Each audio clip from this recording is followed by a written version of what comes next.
International book of वर्ल्डमध्ये hattrick केलेली भारतातील पहिली digital media press media live.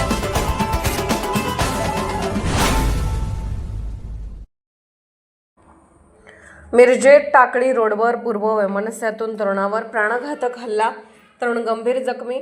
तलवार आणि कोयत्याच्या साहाय्याने 6 जणांकडून वार.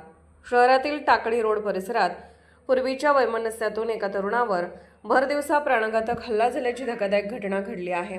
शिव अथणीकर यांच्यावर तलवार आणि कोयत्याच्या साहाय्याने 6 जणांच्या टोळीने जीवघेणा हल्ला केल्याने मिरज शहरात एकच खळबळ उडाली आहे. मिळालेल्या माहितीनुसार शिव अथणीकर यांच्यावर संशयित हल्लेखोरांनी अंदाजे 12 ते 13 वार केले. गंभीर जखमी अवस्थेत त्यांना तातडीने मिरजेच्या शासकीय रुग्णालयात दाखल करण्यात आले असून त्यांच्यावर उपचार सुरू आहेत. हल्ला केल्यानंतर आरोपी घटनास्थळावरून फरार झाला. या घटनेमागे 2 गटांमधील जुने वैमनस्य कारणीभूत असल्याची चर्चा असून अथणीकर हे शेख गटाशी संबंधित असल्याचे सांगितले जात आहे. शेख आणि काझी गटातील वादातून हा हल्ला झाल्याचा संशय व्यक्त केला जात आहे.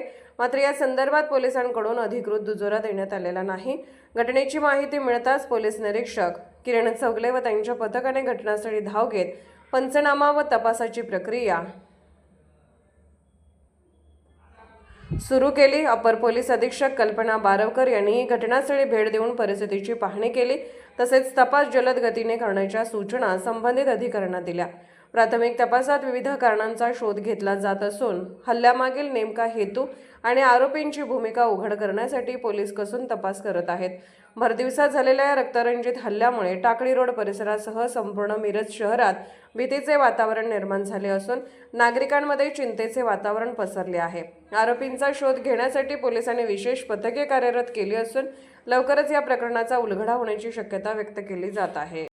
मी Pranil Linda, sub divisional police officer Miraj विभाग. आज आमच्याकडे मिरज शहर पोलीस ठाणे हद्दीमध्ये टाकळी रोड या ठिकाणी एक घटना घडलेली आहे, ज्यामध्ये शिव उर्फ प्रदीप सदाशिव अथणीकर या तरुणाला मारहाण झालेली आहे. ज्यामध्ये धारदार शस्त्रांनी मारहाण केली असण्याची शक्यता नाकारता येत नाही.